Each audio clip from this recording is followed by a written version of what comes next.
Hi, everyone. Welcome to our next short attention span webinar. Kelly Malazzi, how are you? I'm doing great, Bill. How are you? A very musical name, Kelly Malazzi. A lot of L's. A lot of L's. Just like to buy an L, please, Vanna. How new print sales reps succeed. There's a big subject. You think we can do this and then keep people's attention? What do you think? Let's do it. Yeah, this is a great one.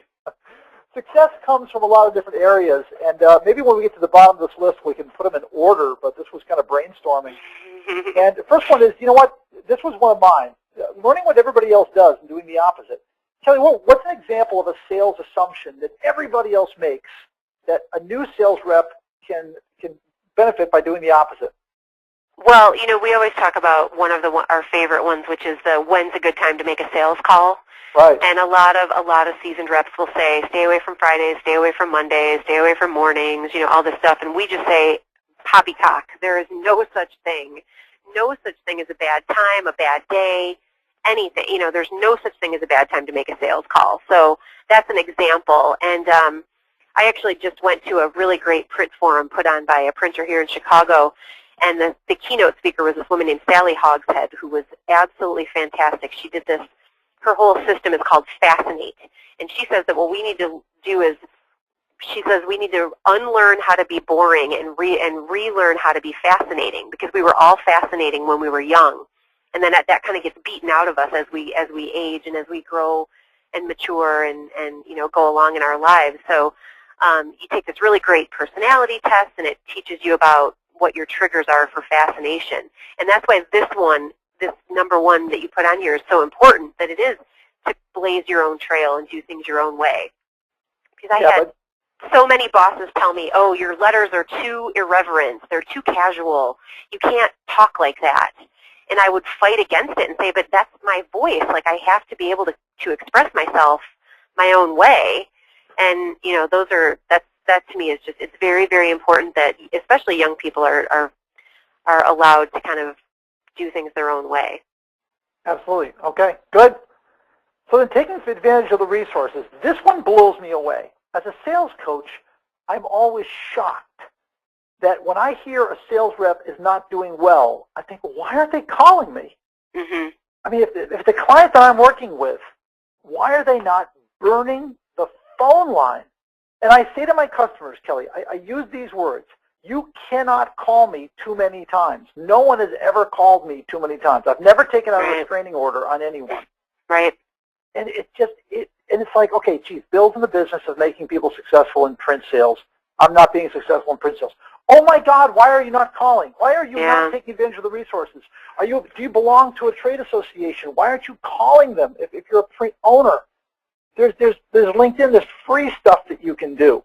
You know, you do the free things first, the cheap things second, and then you spend the money. And yet, this is our number two. It floors me. Now, and that rolls into this one, Kelly. Will this surprise you at all? When a sales rep, when things start to go bad, they turn invisible.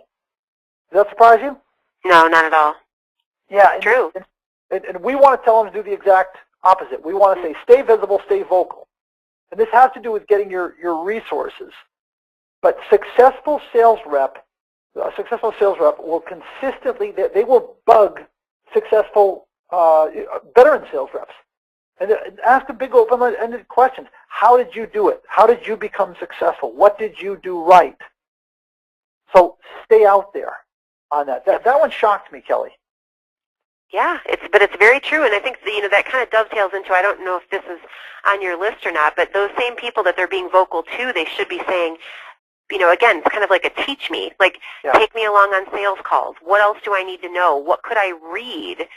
What books should I be reading? What webinars should I be attending? What blogs should I read? That kind of stuff is all, like you said, it's all free, and we're just so, for whatever reason, we tend to just think that we aren't entitled to ask somebody else for help, or that we'd be interrupting or getting in the way, and that's so not true. I mean, it really appeals to people's kind of sense of their own ego to be looked on that way as someone to look up to. So if you're that seasoned rep, take somebody under your wing, and if you're new, find a mentor that you respect that you can learn from. I mean, it's vital.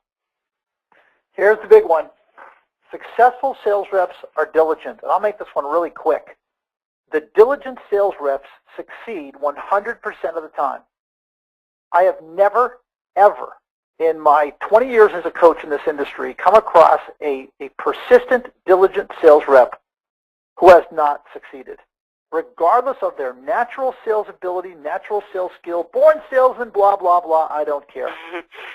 The diligent succeed 100% of the time. And we're going to get back to that in a little bit. The correct brand, this gets back to marketing, so I'm going to pull in my marketing. I'm going to phone a friend, pull in my marketing expert. So, Kelly, talk to me about this. The successful sales rep builds the right brand. What's the right brand to build for a successful sales rep? If you want to keep this in its most simple terms, it's being able to complete a sentence like, I am, I do, those kinds of things. So that when you are stopped in an elevator by someone and they say, what do? You can say, I help customers find their customers. I help companies create dazzling marketing materials. Whatever it is, those sentences should be very simple, and they should be something that you can back up, but they tell the world who you are and what you do and kind of what you stand for professionally. Yeah. And it really is as simple as that. Be able to say, I am, I do. And I cannot tell you how many times I sit down with teams of people and they don't have that statement already prepared. It takes a 3-hour seminar, a 3-hour workshop to put those kinds of things together. So if you don't have it, do it. Do it as a team, do it individually, whatever you need to do. Have those kind of branding statements ready and available to you. And the successful sure do. Mm-hmm. And here's another one, simple one. The successful print sales reps don't sell print. They're not walking in talking about print. What are they talking about, Kelly? Ideas. They're talking about helping solving problems, and how what they do works for people. Yes. What the results are. Yep. They're talking about the client's need. They're talking about how the customer grows their revenue. They're talking about how to help them launch a product. Those kinds of solutions. And you will find archived webinars here on my website that will help you to get that down. They're also studying the craft of sales. This was a big one. They're also studying the craft of sales, the business of sales, the skills. They're getting to know their product, and they're getting to know their customers' industries. That would be a big one. I think if number 4 is my number 1, diligence is number 1. This is my number 2. The successful reps they're still studying what they do. They're learning more about print, and they're learning more about the customer. Those are critical. Then they're getting their target market. And Kelly, you can define target market at a number of levels, can't you? Yeah, absolutely. It can be the type of business. It can be the type of person within the organization. It can be a title. It can be based on projects. It can be based on events, all different kinds of things. But it is very important to be able to, again, kind of along the same lines as branding, say, we work with these types of customers. And again, we talk about selling anecdotally, having case studies, stories to tell about customers you've worked with and why they've worked with you and what you did for them is a very, very compelling way to sell other customers and bring more customers into the fold is by using that kind of a technique. Excellent. And then finally, successful sales reps apply, number 4, diligence.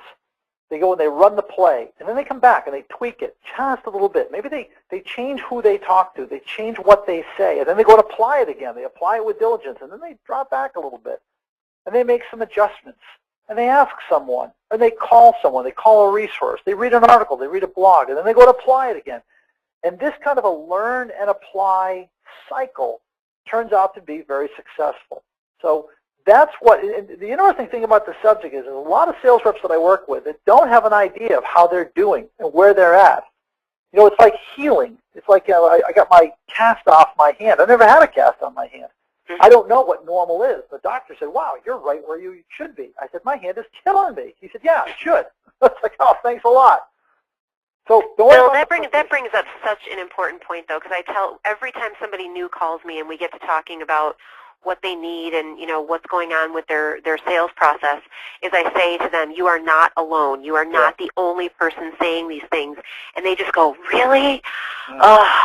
it is such a relief to them to know that they're not alone, because I absolutely agree with you that diligence is by far the most important.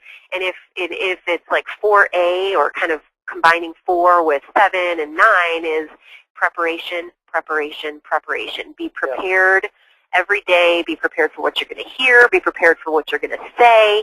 And the longer you do it, the more successful you'll be. So. Well, that's what we want. We want you to be successful. So thanks for your time and listening, everyone. Kelly, great job. Thanks, Bill.